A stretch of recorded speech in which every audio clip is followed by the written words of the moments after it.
friends, welcome back to my channel Manha Study Corner. Let's begin with a new chapter, that is polynomials. Let's say we have series of numbers 1, 2, 3 and 4. If I tell you write these numbers using a variable, we can easily write that. You can say that all of these are nothing but x, where x is any natural number. Right? This is how you represent these series. Instead, if I give you another series 1, 4, 9, 16 and so on, how will you represent them using a variable? What are these numbers? These are nothing but square numbers, so you write them as x square, where x is any natural number. Each polynomial at the end of the day represents some diagram, some number pattern, some application. It's just another way of expression. Similarly, if you have an application stated in words, say the list of odd numbers. Can you write this using a variable? Using numbers, it's very easy, right? We know 1, 3, 5, 7 and so on. Can you write this as 2x plus 1? What are odd numbers? Odd numbers are any multiple of 2 plus 1. That's an odd number, right? Even numbers are all multiples of 2. If you add 1 to it, you will get an odd number. That's the logic that we used. If x is any whole number, 2x plus 1 will be the list of odd numbers. Correct? Because you are taking multiple of 2. 2x is nothing but multiple of 2 and you are adding 1 to it. If x is 0, you will get 1. If x is 1, you will get 3 and so on. For different values of x, you will get the entire list. So all of these variable based representation that we just did are nothing but polynomials, right? All of these are nothing but polynomials. So polynomials in general is the variable based dialect in the language of math. That's all that polynomials is, right? It's a type of language. We are used to studying them in variables. They need not be, right? We just saw how polynomials can be diagrams, how they can be number patterns, right? So we understood so far that polynomials are some kind of a string of variables and numbers put together, right? So we understood that it's some variable based representation. There are a lot of things put together and we call all of this stuff polynomials, right? But what exactly are polynomials? If we continue our analogy with a language or with English, let's take a polynomial and break it down. Let's start with the polynomial. Let's say we have 4x cubed minus 3x squared plus x by 4 plus 6. This is the expression that we have. It's an expression in variables. This is what we call a polynomial. What are the conditions? Can we write anything and will it still be a polynomial or no? We'll come to know, right? Let's go one by one. So you see some symbols here. You see some pluses and minuses here. Now if you compare it to English, I'm going to compare this. I said that it's a language at the end of the day. We are much more familiar with English as a language than polynomials as a language, right? We converse every day using English. We rarely converse using polynomials, right? You never say, oh, my brother's age is 2x plus 5, where x is my age. Thank goodness we don't talk like that, right? Hence, let's use something that we are more familiar with, which is English, and compare it. Use an analogy to understand what this polynomial is all about. So you see some pluses and minuses here.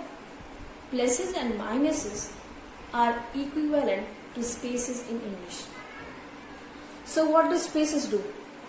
If you think of pluses and minuses as a space in a sentence, if I write a sentence, my name is Manha. What does a space do? A space is separating two words. It's separating my and name, separating name and is separating is and Manha. So every space is separating two words, which means that if I look at these polynomials, I have 3 spaces, 1, 2 and 3.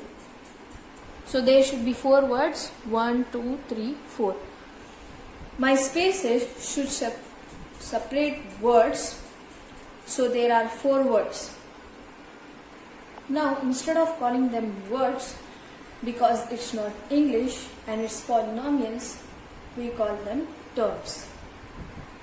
So in this polynomial, you have 4 terms. You have 4 terms because you have 4 words, 3 spaces which separate 4 words. Very easy so far. Now let's pick one of these terms. So let's keep this polynomial aside. Let's just take one term and see. We saw spaces and terms now. Now just look within a term. So I have 4x cubed. This is the term. What do different parts of this term represent? This 4, you see a number. This is a variable, right? You see a number and a variable, right? You have 4, which is a number. You have x, which is a variable. So we call this a variable, x, which is a variable. The number that you have along with the variable, this is 4, which is multiplied by x. 4x is nothing but 4 multiplied by x. So the number which is multiplied with a variable, we call this as coefficient. So the 4 in this case is the coefficient, x is the variable, 4 is the coefficient, and this 3, x is raised to 3, right? This is the power or the exponent. So every term will have just 3 things. It will have a coefficient which is multiplied by a variable, and the variable will be raised to some exponent or power. That's it. In this case we have just one variable. You might have a polynomial with many more variables. You could multiply this by 1, 2, any number of variables. It does not matter. Now let's see, are there any condition on this? Can I have any coefficient? The answer is yes. You can have any coefficient, any real number could be a coefficient. No restrictions at all. So it need not be positive, for example. This is plus 4, right? It could have been minus 4. It need not be a whole number. It can be a fraction, like 3 by 4, for example. Does not matter. No condition at all. Any real number could be a coefficient. Variable anyway varies, right? So it cannot have a condition. There is no limit on the number of variables either. If there's only one variable, you will call it a polynomial in one variable. If there are 2 variables, you call it a polynomial in 2 variables, and so on. But essentially, no condition on the number of variables. So coefficient can be any real number. You can have any number of variables. No conditions so far. Now the remaining thing we have left is the power or the exponent. Here we do have a condition. The power or the exponent has to be a whole number. So you can have x cubed, x squared, but you cannot have root x, for example. Why can you not have root x, for example? How can I write root x in terms of power? Root x, I can write it as x raised to 1 by 2. Is 1 by 2 a whole number? It's not. So this cannot be. That's the only condition. The power or the exponent has to be a whole number. No conditions on variables, no conditions on coefficients. The only condition is on your exponent or power, which has to necessarily be a whole number. That's it. You know all about polynomials. It's done. That's all there is to it. You know terms, you know how many terms a polynomial has, you know what different things in each term mean. Now, just as you're comfortable with the language of English, you're comfortable with the language of polynomials. Now, notice that the condition I gave you for the power or the exponent was that it has to be a whole number.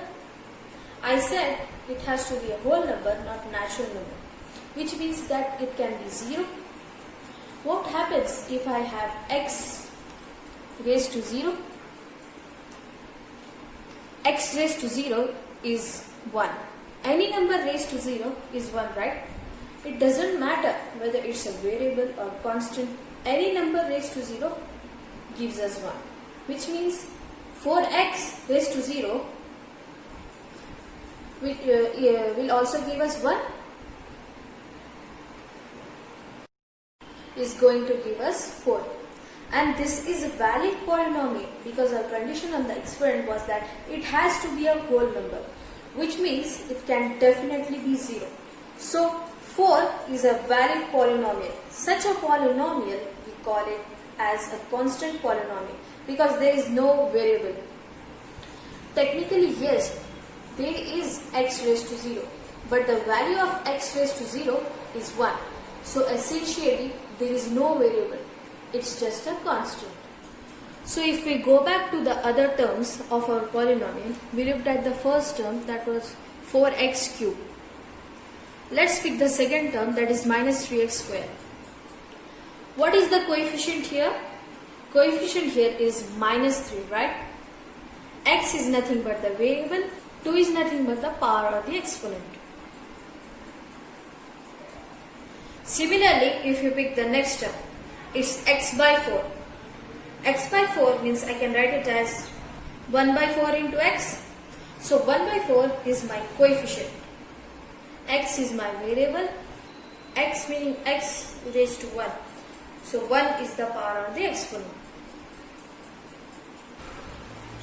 The final term, if you pick 6, this is a constant term. Doesn't have a variable, which means the variable is raised to 0. We know the exponents of each of the individual terms. What if you look at all of these terms together? If you look at all of these terms together and pick out the highest exponent, this one had 3, this one had 2, this one had 1, this one had 0. Let me pick out the highest of these, that will be 3. So I pick the highest power and give it a name. This is called the degree of a polynomial. Now these polynomials means something having many terms. Poly means many, right? Polygon. Polygon is a shape having several sides. Now depending on the number of sides, you give polynomials specific polygons specific names. If a polygon has 3 sides, you call it a triangle, 4 sides, quadrilateral, 5 sides, pentagon, and so on, right? Depending on the number of sides. Similarly, depending on the number of terms, we can give different types of polynomials special names.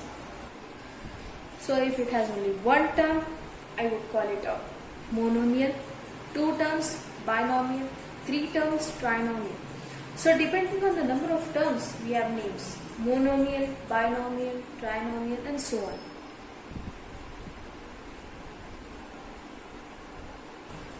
Now based on degree, if the degree is 1, you call it a linear polynomial, simply because if you try to visualize this, it will look like a straight line.